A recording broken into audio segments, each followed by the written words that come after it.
Salut, bienvenue dans Jeu de puissance. On va donc se transporter à l'ouest pour parler des 4 duels qui vont se dérouler à l'ouest et on commence par l'Avalanche du Colorado qui va affronter les Jets de Winnipeg. Les Jets de Winnipeg qui ont réussi à avoir l'avantage du terrain. Ils sont arrivés 2e de cette division centrale alors que, l'Avalanche du Colorado est arrivé 3e.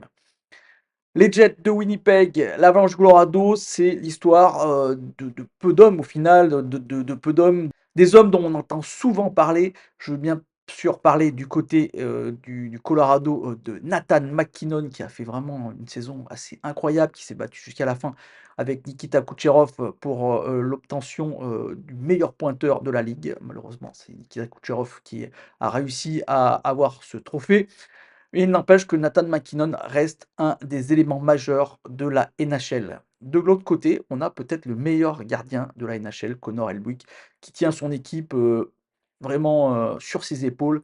C'est vraiment un gardien très très fort. D'ailleurs, ça se voit, il faut savoir que les Jets de Winnipeg, c'est la meilleure défense de la ligue, avec seulement 199 buts encaissés en 82 matchs. Donc, il ne faut pas se fier au dernier match qui a eu lieu, à mon avis, entre ces 2 équipes, où les Jets de Winnipeg s'étaient imposés 7-0. Pour les, statisticiens de B-Athletics, c'est peut-être la série la plus serrée. Ils donnent l'Avalanche du Colorado, vainqueur à 51. Donc c'est, du qui tout double, c'est, pile ou face. Donc vraiment une série très, très serrée entre 2 équipes, qui, se ressemblent un peu au final, même si on se positionne plus sur des grosses stars du côté de l'Avalanche du Colorado, avec bien sûr Nathan MacKinnon, comme je vous en ai déjà parlé, mais aussi Mika Rantanen, avec Cale Makar en défense.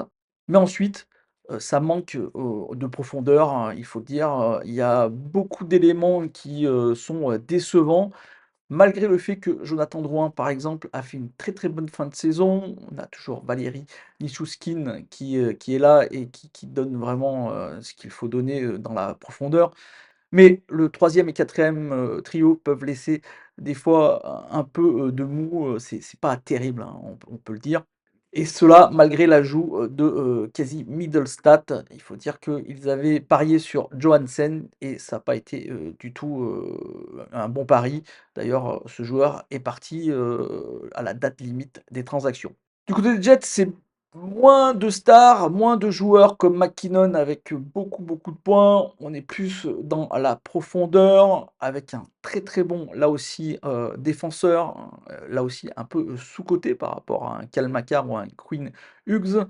Je parle de Josh Morrissey. Josh Morrissey qui a fait très, très bien lors de cette saison et lors des saisons dernières d'ailleurs. Josh Morrissey qui est un peu le pilier de cette défense des Jets de Winnipeg.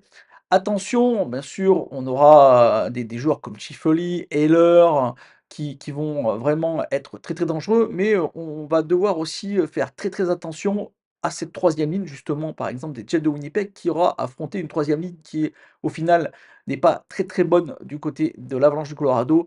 Et Adam Laurie peut très très bien faire, et ça peut être vraiment un tournant, cette profondeur qu'ont les Jets de Winnipeg. De plus, il va falloir vraiment regarder, ce que vont donner les gardiens de l'Avalanche du Colorado. Georgiev a été, vraiment, pas terrible du tout, hein, avec un pourcentage de 89,7 en cette fin de saison.